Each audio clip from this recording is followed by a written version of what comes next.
इस बीच एक बड़ी खबर दे देते हैं। नीतीश के नेतृत्व में चुनाव लड़ा विनोद तावड़े का ये बड़ा बयान, पांचों दल मिलकर। क्या खबर सामने आ रही है विनोद तावड़े को लेकर? सीएम बनाने पर एनडीए में सस्पेंस है। ये देखिए, इसी बात का डर था और यही होता हुआ अब नजर आ रहा है, क्योंकि जो बिहार बीजेपी के प्रभारी हैं विनोद तावड़े, उन्होंने कहा नीतीश के नेतृत्व में चुनाव लड़ा, पांचों दल मिलकर तय करेंगे कि सीएम कौन। तो देखिए, आप यही मौजूद हैं, यही सवाल लगातार पूछा जा रहा था कि चुनाव के नतीजों पर तो नहीं निर्भर करेगा कि क्या होने वाला है।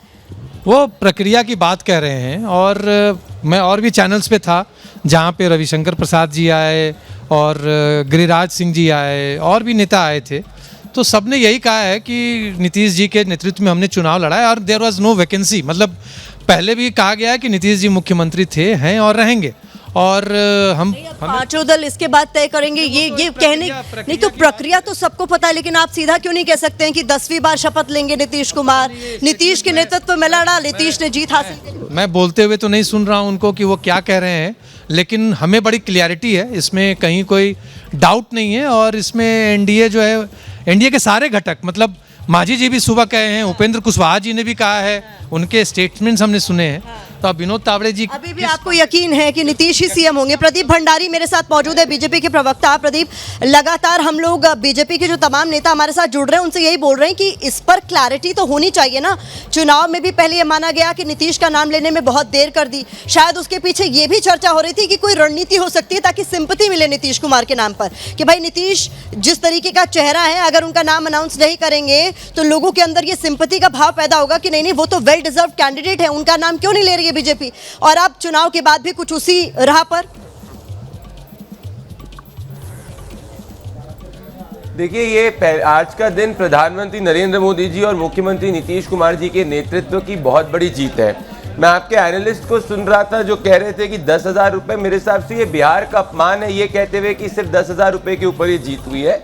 अगर आप डिटेल में गवर्नेंस को देखेंगी तो 2010 से लेकर अभी तक एनडीए को हमेशा एक प्रो गवर्नेंस वोट बिहार के अंदर मिला है।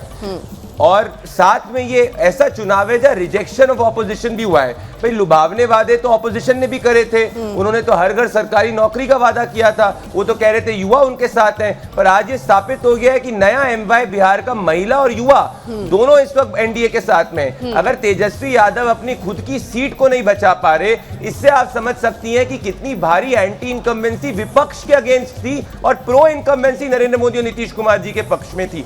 50% वोट शेयर अगर कोई दल क्रॉस करता है गठन, तो आप ये कोई एक सिर्फ वादे से नहीं हो सकता। बात रही मुख्यमंत्री नीतीश कुमार जी की, तो हम पहले से भी कहते हुए आ रहे हैं कि उनके नेतृत्व में चुनाव लड़ा है। हम पहले से ही कहते हुए आ रहे हैं कि हमारे हर चुनाव में हरियाणा से लेकर अभी तक विधायक दल के लोग साथ में तय करते हैं। आज का दिन तो जीत सेलिब्रेट करने का दिन है प्रत्ना जी, और आज के दिन दुनिया और देश को देखना चाहिए कि प्रो इनकम्बेंसी गवर्नेंस को स्थापित करने वाले एकमात्र नेता है नरेंद्र मोदी जी। क्योंकि अगर आप गुजरात देखें, मध्य प्रदेश देखें या दिल्ली देखें, गवर्नेंस को लाने के लिए जनता वोट कर रही है। ये ट्रेंड इंडियन पॉलिटिक्स में प्री 2014 नहीं देखा था। ठीक है, अप्रत्याशित ये नतीजे हैं और अब आपको शुभकामनाएं दे देनी चाहिए प्रोफेसर अजय उपाध्याय। अब आप किस चीज का इंतजार कर रहे हैं? पहले तो बिहार की जनता को विशेष करके और महागठबंधन के उन सभी कार्यकर्ता को मैं तहे दिल से धन्यवाद देता हूं, जिन्होंने इस लोकतंत्र की लड़ाई में लगातार हम लोगों के साथ कंधा में कंधा मिलाकर खड़े रहे, कर्मठता के साथ लोकतांत्रिक मर्यादा को मेंटेन करते हुए चुनाव की प्रक्रिया में भाग लिया। साथ में भाजपा के लोगों को मैं विशेष तौर पे बधाई देता हूं, और बिहार की उस तमाम जनता को जो इस लोकतंत्र के लिए लड़ा है, लड़ाई लड़ी है।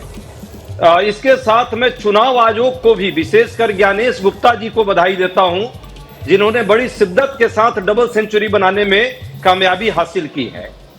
और साथ साथ जो अभी चर्चाएं हो रही है उन मुद्दों पर, जिन मुद्दों पर हमने लड़ाई लड़ी, एक और आप बधाई दे रहे हैं, दूसरी ओर फिर आपने ज्ञानेश जी का जिक्र कर दिया। मतलब सीधे बोलिए, क्या कहना चाह रहे हैं? एकदम क्लियर बोल रहा हूं मैं, इसमें कहीं कोई अब कहने की जरूरत नहीं है। ज्ञानेश जी की भूमिका को अब मैंने अब कोई पर्दा नहीं है, खुल्लम खेल फरुखाबादी हुआ। इसमें अब कहने की क्या जरूरत है? इसमें कुछ बचा भी है क्या? 30 बनाम 206, इसमें कुछ बचता है क्या कहने के लिए? बिहार की जनता या देश की जनता इतना तो समझदार है ही पर हम लोकतंत्र की रक्षा और लोकतांत्रिक मर्यादा का ख्याल रखते हुए आज इतना कहना चाहेंगे कि ज्ञानेश जी, आपको दिल से बधाई। एसआईआर के मतलब माध्यम कांग्रेस से का जो काम अपना आपने परफॉर्मेंस किया, है अजय जी, उस पर आप क्या एकदम कहेंगे? मतलब कोई- ग्राफ कोई- गिरा तो गिरा, औंधे इतना गिरा। देखिए जनता ने जो काम किया, जनता ने जो ईमानदारी से लोकतंत्र की रक्षा के लिए काम करती रही, आज भी लोकतंत्र के प्रति उनकी आस्था है। और मैं फिर कहता हूं पूरी उम्मीद के साथ कि मैं लोकतांत्रिक प्रक्रिया के तहत रहकर शांतिपूर्ण तरीके से जनता के उन सारे मुद्दों को कल से, आज से ही उठाने का काम करेंगे। नहीं, हम लोग आप जो मुद्दे लेकर चुनाव में गए उसे तो रिजेक्ट कर दिया ना जनता ने। आप लोग चुनाव की शुरुआत के साथ ही वोट चोरी का मुद्दा, एसआईआर का मुद्दा उठा रहे थे। अगर उस पर थोड़ा भी विश्वास होता तो कम से कम आपका अपना ग्राफ तो ऊपर उठता। कांग्रेस की हालत आप देख रहे हैं अजय जी। प्रतिमा जी, हम 5 मुद्दों पर गए, है। वोट चोरी उसमें एक महत्वपूर्ण मुद्दा है। और वोट चोरी स्पष्ट हो गया कि वोट चोरी, अब इससे बड़ा चोरी क्या हो सकता है? तो डकैती है, ये सीधे चोरी सीधे नहीं है। वोट चोरी है। ये मतलब डकैती है, आपने ये परफॉर्म नहीं किया तो वोट ये चोरी नहीं है। देखिए मैम, ये एक्सपेक्टेड लाइन पर ही मुझे लगता है। एक मिनट रुकिएगा।